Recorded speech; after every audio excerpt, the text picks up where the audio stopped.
para hacer un enlace en vivo y en directo hasta la Ciudad de México con don Pedro Tello Villagrán, analista financiero, para que nos dé su punto de vista sobre algunas de las cosas que anuncia el gobierno de la República.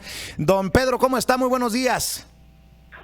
Vicente, qué gusto saludarte a ti y a quienes siguen tu espacio. Quisiera aceptar tus órdenes y una vez más, gracias por la invitación. Oiga, antes de entrarle a temas, números, cifras, ¿qué piensa de lo que está pasando en México, don Pedro? Perdón que le pregunte así de sopetón, pero me imagino que una persona que está al pendiente de la actualidad, de la realidad mexicana, tiene mucho que aportar con sus opiniones. ¿Qué piensa de la destitución, la renuncia, ahora las reuniones, que siempre sí, que siempre no, que no hay sobornos, que sí hay sobornos? ¿Qué piensa de la locura en la que se ha convertido la realidad mexicana?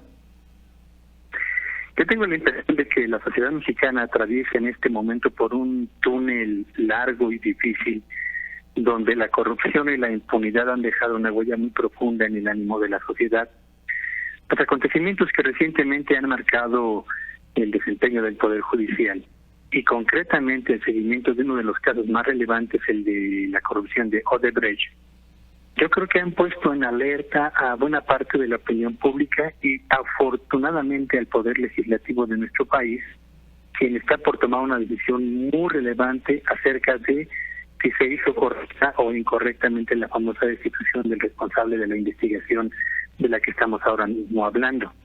Y si a esto además agregamos esta suerte de descontento y hartazgo social por los casos que se han venido ventilando uno tras otro de corrupción, bueno, pues evidentemente estamos frente a una sociedad que habrá de hacer, yo creo, espero y lo deseo, una reflexión muy profunda, muy cuidadosa de las opciones políticas que en el 2018 van a marcar el proceso electoral, para tomar las decisiones que en su momento y en su caso sean las mejores en función del proyecto de nación que cada elector tenga al momento de poner la boleta y su decisión por la presidencia de la República, por el gobernador, por el diputado y por el senador que tengan que elegir, para que este país avance por un sendero de transparencia y de verdadero combate a la corrupción.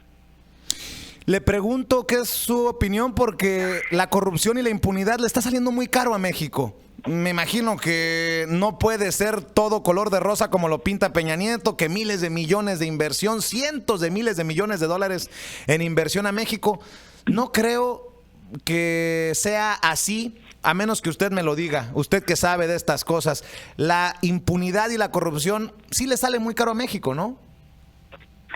Tan caro como que le cuesta anualmente solamente la corrupción más de 225,000 millones de pesos.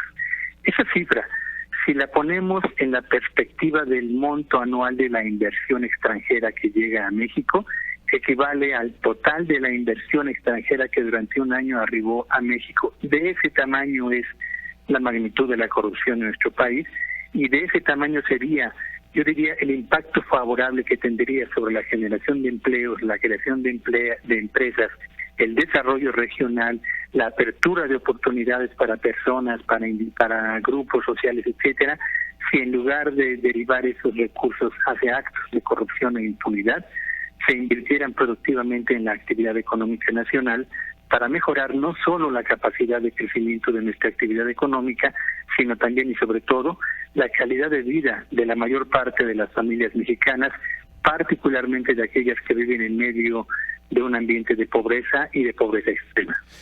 Don Pedro, ayer mencionaba aquí en este espacio sin censura que una prima, y pensaron tal vez que era una broma, pero le hablé a una prima en México y le decía con sarcasmo: eres una malagradecida y una floja porque tu presidente acaba de presentar cifras que si tú sigues en la pobreza es porque no quieres salir de la pobreza.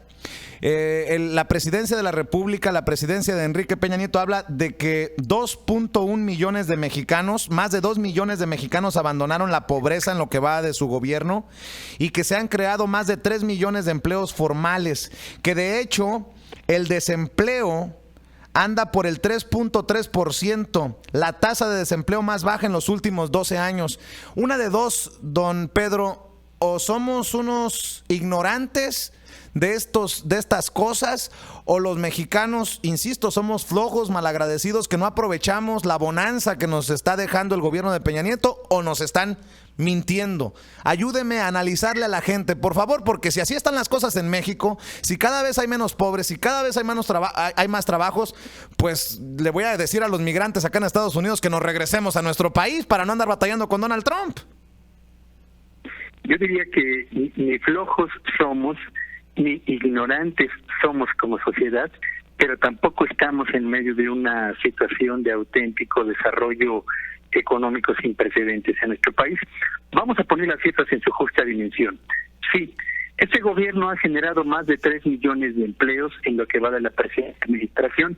Es un nivel histórico, ningún otro sexenio lo había conseguido, pero también hay que decirlo y hay que subrayarlo, que este gobierno, en lugar de crear 3 millones de empleos, debería haber creado 6 millones de empleos, o tendría que crear 6 millones de empleos de aquí hasta que termine la presente administración, o concretamente al cierre del 2017 tendría que estar generando 5 millones de empleos solo, Vicente, y lo quiero subrayar, solo para atender a los jóvenes que, alcanzando la mayoría de edad, o habiendo terminado su preparación técnica, o habiendo terminado su preparación profesional en alguna universidad, acuden al mercado de trabajo en busca por primera vez de una oportunidad de trabajo.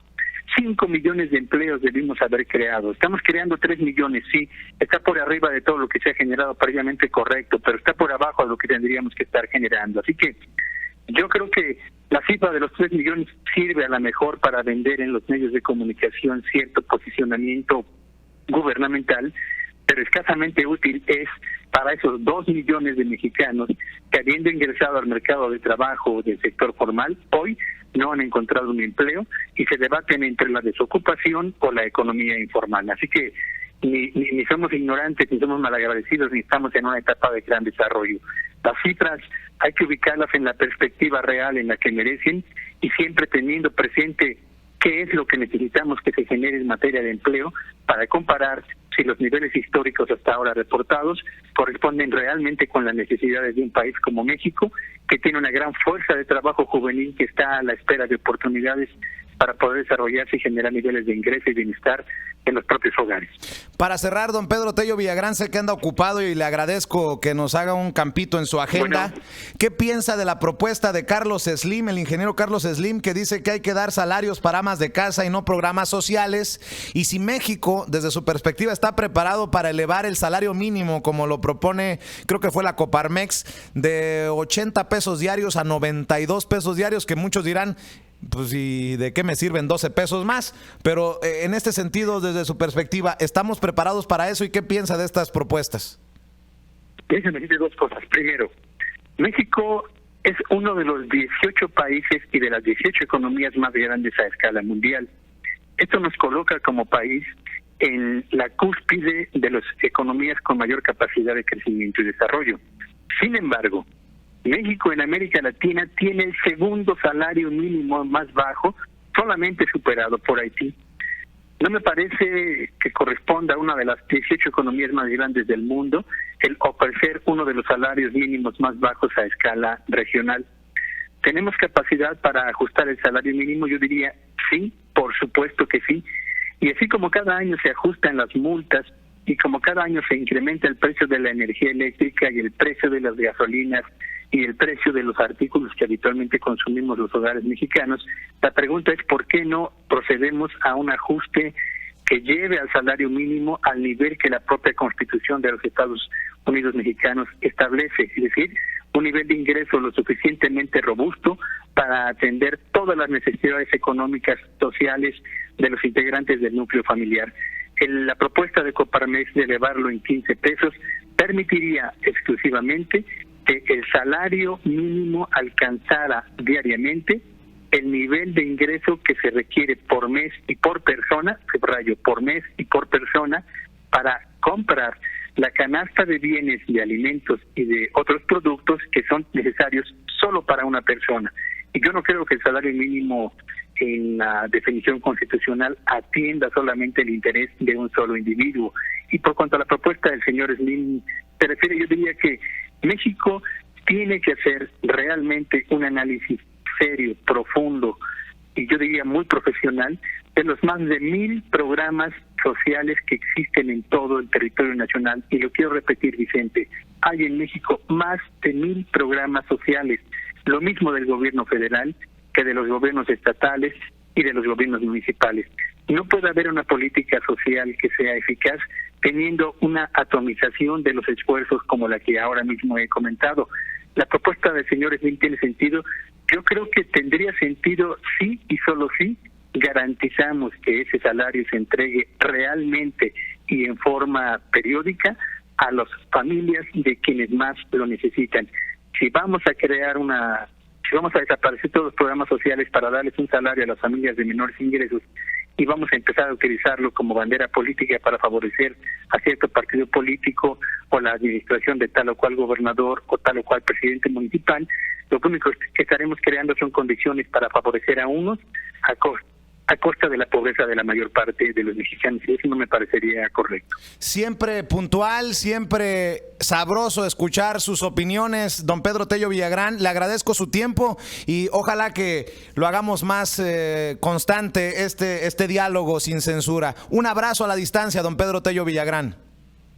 Agradezco en verdad el favor de su atención y el permitirme comunicarme con sus escuchas. Muchas gracias y que tengan muy buen día a todos. Gracias, don Pedro Tello Villagrán, analista financiero.